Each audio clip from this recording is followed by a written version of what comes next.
Na kama ulivyosikia, Rais Donald Trump ameongeza muda wa mpango wa usitishaji vita kwa muda usiojulikana, wakati hatma ya kufanyika mazungumzo ya duru ya pili kati ya Marekani na Iran ikiwa haifahamiki. Mpaka jana jioni, Iran ilisema haitoshiriki mazungumzo hayo mjini Islamabad, huku safari ya makamu wa rais wa Marekani JD Vance ambaye alitarajiwa kuongoza ujumbe wa mazungumzo upande wa Washington ikasitishwa. Tangazo la Trump la kuendelea kusitisha vita limetolewa dakika za mwishoni kabisa za kuelekea kumalizika wiki mbili za usitishaji vita hivyo, lakini akisisitiza kwamba Marekani inaendelea kuweka vizuizi kwenye bandari za Iran.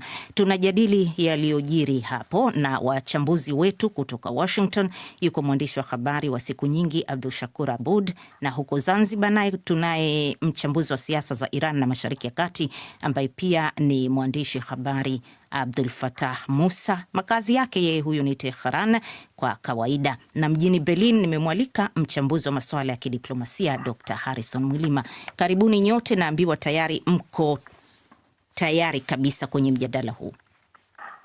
Asante sana. Abdul Shakur, nianze kwako moja kwa moja, hasa kwa kutazama huu ujumbe wa Trump. Manake umesema mambo kadhaa huu ujumbe, kwamba kwanza anazingatia ukweli kwamba serikali ya Iran imegawika vibaya, na kwa kuombwa na mkuu wa majeshi wa Pakistan Nasim Munir pamoja na waziri mkuu Shehbaz Sharif kusitisha mashambulio mpaka pale viongozi wa Iran na wajumbe wao watakapokuja na pendekezo la pamoja, na amekubali kufanya hivyo. Sasa suali hapa ni je, tafsiri yake Trump ni nini katika ujumbe huu? Ameamua kumaliza vita dhidi ya Iran?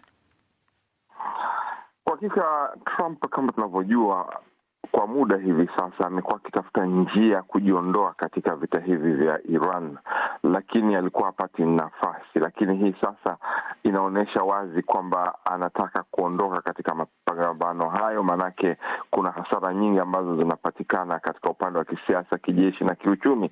Kwa hivyo kwa njia moja au nyingine, ujumbe wake wengi hapa Washington wanasoma kwamba mkutano ukifanyika utakuwa ni njia yake pekee ya kuweza kuondoka katika vita hivyo.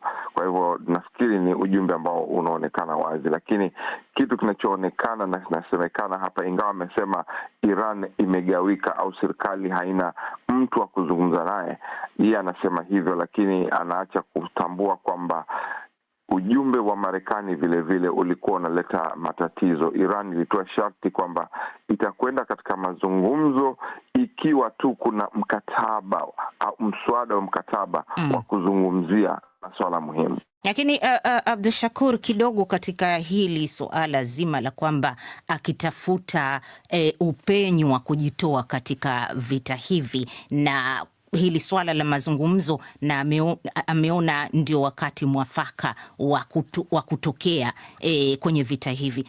Lakini swali hapa ambalo pia wafuatiliaji wetu wanajiuliza hapa ni kwa nini bado anabakisha mzingiro au vizuizi au anatumia vitisho katika bandari za Iran? Lengo ni nini hasa? Hapo ndo jambo ambalo wengi hawafahamu. Wengi wanasema kwamba kutokana na kuwepo kwa wanajeshi wengi huko na kupeleka vifaa zaidi, inaashiria kwamba pengine anajitayarisha kushambulia au anasubiri kuona ikiwa serikali au mazungumzo hayatofanyika aweze kuendelea na vita. Lakini upande wa pili vile vile ni kujaribu kuiwekea shinikizo serikali ya Iran kwamba usipokubali kuzungumza, sisi tuko tayari kushambulia. Na Iran tayari imesema haitokubali kufanya mazungumzo chini ya vitisho, na Iran imesema haitozungumza ikiwa vizuizi kwenye ujia wa vitaendelea kuwekwa. Kwa hivyo yeye anajaribu kushindikiza, kama tunavyojua anatumia ubabe wakati wote, ndo sababu yake, lakini haifahamiki kwa nini hawaondoshi wanajeshi hao. Abdul Fattah, muendelezo huu wa usitishaji vita kwa wa Iran umepokelewa vipi? Kwa upande wa duru za ndani ya Iran, wanaliangalia suala hili kama ni aina fulani ya vita vya kisaikolojia, kwa sababu wa Iran tokea vita vya tarehe 18 Juni mwaka jana wamekuwa katika usitishaji vita na Marekani. Maana yake ni kwamba vita hakuna, lakini na wakati huo amani pia hakuna. Na hivi sasa, tofauti na mwaka jana, ametangaza uamuzi wa kusitisha vita bila ya kuainisha tarehe. Maana yake ni kwamba wakati wowote atakapoamua yeye kuanzisha tena vita au kutoa tangazo la kumaliza usitishaji vita na kuanzisha vita dhidi ya Iran, ni kwamba anaweza kuchukua hatua hiyo kwa kushtukiza. Kwa hivyo, kwa mtazamo wa Iran, wanahisi kwamba hali walionayo na Marekani hivi sasa ni ya kivita, na hata wameeleza kwamba baada ya kumalizika rasmi muda huu, na kwa kuwa bado Marekani au kama Rais Trump alivyosisitiza, wataendelea kuiwekea yani kizuizi cha baharini cha kuzuia meli zinazoingia na kutoka katika bandari za Iran zisiweze kufanya hivyo. Kwa wao wanatafsiri kwamba tayari Marekani baada ya kumalizika usitishaji vita huu itakuwa ni sawa sawa na kwamba wameshakuwa katika mazingira mengine ya vita na Iran. Kwa hivyo hali ya Iran kwa hakika ni kuliangalia swali katika mtazamo huo, na tusahau jingine la pili muhimu ni kwamba huu mzingiro uliopo unaifanya hali ya kiuchumi ndani ya Iran ambayo tayari ni mbaya izidi kuwa mbaya, jambo ambalo linajenga hofu ya kuweza kutokea hata migomo na pengine uasi wa ndani, jambo ambalo ndilo Marekani na Israel zimekuwa likilipigania kwa muda mrefu. Abdul Fattah, unapozungumzia kwamba mtazamo wa Iran ni kwamba huku kutowekewa muda kwamba huu usitishaji mapigano utakwenda mpaka lini, maana yake kwa tafsiri wa Iran ni kwamba bado wako vitani, wanajihesabu na Marekani.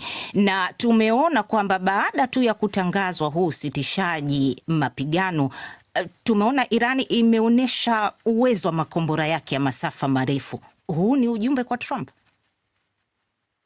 Bila shaka yote, na si hatua hiyo tu, bali pamoja na kwamba Iran imesisitiza kuwa endapo mara hii Marekani na Israel zitaanzisha tena uvamizi na hujuma dhidi yake, zitachukua hatua ambayo pengine kabla yake haijawahi kushuhudiwa. Lakini pia tumeona tayari hivi punde tu jeshi la walinzi wa mapinduzi wa Iran IRGC wamezuia tayari meli mbili katika mlango bahari wa Hormuz, moja ikiwa ni meli inayohusiana na Israel, jambo ambalo linaonyesha kwamba Iran nayo kama ambavyo imekiwa mzingiro na Marekani imeamua sasa na pengine kwa nguvu kubwa zaidi kuchukua hatua ya kuzuia meli kupita katika mlango huo bahari. Kwa hivyo mazingira kwa ujumla tunaweza tukasema si mazingira halisi ya kusimamishwa vita, ni mazingira tete ambayo kama hapata kuwepo na mazungumzo, na kama vita au mazungumzo hayatupata mwafaka wa haraka kama ambavyo Rais Trump mwenyewe amekuwa akisisitiza, upo uwezekano wakati wote vita vikaripuka tena. Dr. Mwilima, ukizingatia hayo ambayo ameyazungumza hapo Abdul Fattah, utagundua kwamba misimamo ya pande hizi mbili ni kwamba ni kama bado hawajaondoa uwezekano wa kurudi tena vitani. Manake Marekani inasema haiondoi vizuizi kwenye bandari za Iran, na shirika la habari la Tasnim ambalo linafungamanishwa na jeshi la walinzi wa mapinduzi ya Kiislamu IRGC limeripoti kwamba Tehran haikuomba huu usitishaji vita urefushwe na imerejelea vitisho vya kuvunja vizuizi vya Marekani kwenye bandari zake kwa kutumia nguvu. Inaashiria nini kwenye juhudi za kidiplomasia za Islamabad? Nadhani hapo kwenye juhudi za kidiplomasia inamaanisha hapo diplomasia imefika kama tunaweza tukasema imefika mwisho, kwa sababu tunafahamu kabisa ili diplomasia kufanya kazi lazima kuwe na uaminifu, lazima pande zote mbili ziaminiane ili kuweza kukaa meza moja na kutafuta utatuzi wa kidiplomasia. Lakini tutakumbuka tokea walipofikia makubaliano ya kusimamisha mapigano, tumeona kwamba Trump akiendeleza vitisho, akiendeleza pia kusema kwamba Irani inaenda kumalizwa kabisa. Kwa hiyo haya ni mambo ambayo yanafanya diplomasia kushindwa. Tukumbuke kwamba diplomasia mimi nilianza kupata matumaini nilipoona kwamba kule Iran walitaka Israel asimamishe mapigano kule Lebanon, akafanya hivyo, na tukaona kwamba pale siku ya Ijumaa tukaona kwamba Iran ikasema kwamba baada ya yale mapigano kusimamishwa, Iran ikasema kwamba inafungua mlango wa Hormuz. Lakini imefungua ule mlango wa Hormuz, nikategemea pale sasa ndio ingekuwa wakati wa Trump sasa kutangaza ushindi, kusema kwamba mlango wa bahari wa Hormuz umefunguliwa. Lakini tukaona Trump amepongeza hilo swala, lakini akasema kwamba ataendelea kuweka mzingiro wa bahari. Kwa hiyo hii sasa ikaturudisha tena kule ilipokuwa hapo mwanzo, kwamba sasa hivi mlango wa bahari wa Hormuz umefungwa kabisa. Tukumbuke hapo mwanzo ulijafungwa kabisa kwa sababu Iran walikuwa wanaruhusu baadhi ya kupita meli wa shirika, lakini sasa hivi mlango umefungwa kabisa. Tunaenda kuwa na athari zaidi za kiuchumi, na tukumbuke pia Marekani hapa nimrudishe Abdul Shakur kwa kutazama hayo ambayo umeyazungumza ya nenda rudi ya pande zote mbili na mtazamo ambao unatoka Marekani. Baada ya duru ya mwanzo na kila upande ukatoa vipengele inavyotaka vizingatiwe, mtu aliona kwamba inawezekana kukawa na ugumu wa kupatikana mwafaka wa kumaliza hivi vita. Lakini hii duru ya pili kuna maswali mengi bado, na kubwa ambalo mtu anajiuliza, Marekani hasa Abdul Shakur inategemea kufikia kitu gani kwenye hii duru ya pili ya mazungumzo inayoitishwa? Hapo ndo swala linalojitokeza, ni kwamba Marekani iko katika tatizo moja kubwa sana. Inabidi kukumbuka kwamba Rais Trump amefukuza watumishi wa serikali, na miongoni mwa watu waliofukuzwa kazi ni wataalamu na wanadiplomasia wa muda mrefu wa Wizara ya Mambo ya Nchi za Nje, na hili limesababisha tatizo kubwa sana katika mpango wa mazungumzo na hali ya kuendelea na mazungumzo ya kidiplomasia. Hii inaashiria kwamba Marekani iko katika hali nzito, na inaonyesha wazi kwamba hawana malengo maalum. Kwa upande wa Trump na maafisa wake, ukiangalia yenyewe Trump kwa muda huu wote vita Iran na Marekani, ukiangalia Ukraine, anapeleka mjumbe yule Witkoff, lakini Witkoff ni mfanya biashara ambaye hafahamu masuala ya kidiplomasia, na Iran ilikataa kuzungumza naye. Ndio maana tukamwona makamu rais J.D. Vance. Sasa kwa upande wa Trump inaonyesha kwamba yeye ana masharti yale aliyotoa, vipengele vile anataka Iran moja kwa moja ikubali bila kukaa mezani na kuangalia ni mkataba wa aina gani tunafunga, na Iran ndio inataka. Kwa hivyo kitu kilichojitokeza wazi hapa kwamba serikali ya Trump haina mwelekeo.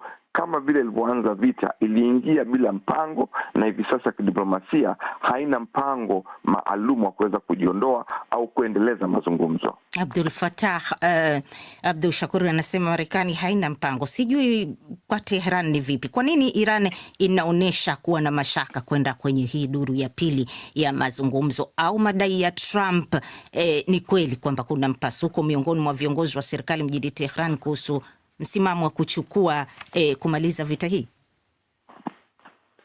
Iran ni suala la kutokuwa na imani na Marekani. Hili ni suala ambalo wamekuwa wakilisisitiza kila mara, si kwa msingi wa Marekani kutekeleza makubaliano ambayo yanafikia na upande wa pili, na si kwa msingi wa kuweza kuwa tayari kufikia maridhiano ya dhati katika mgogoro ulioko baina yao, kwa sababu utakumbuka kwamba katika duru zilizopita, wakati Iran ilipokuwa katika mazungumzo, Marekani ikachukua hatua ya kuishambulia kijeshi Iran, kwanza kupitia kwa Israel na baadaye Marekani yenyewe.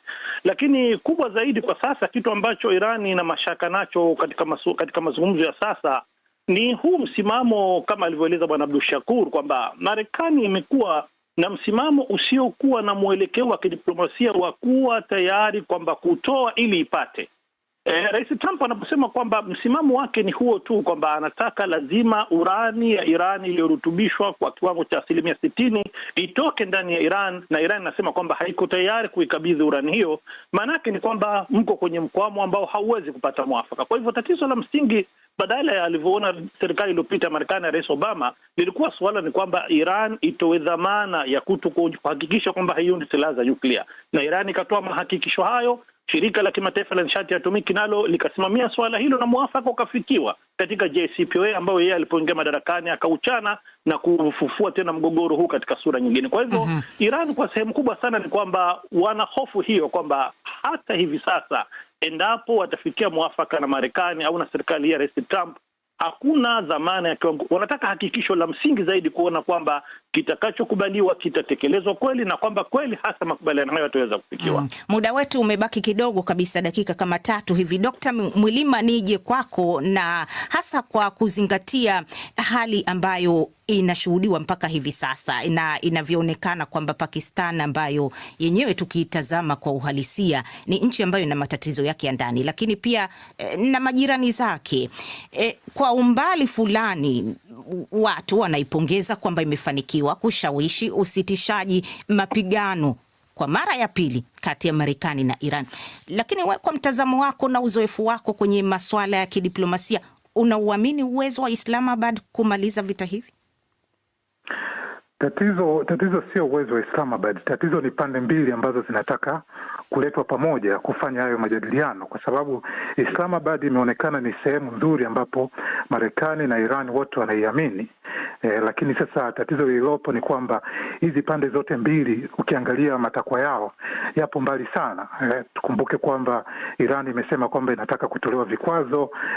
Iran inataka kwamba majeshi ya Marekani yaondolewe Mashariki ya Kati. Iran inataka kuendelea kurutubisha nyuklia.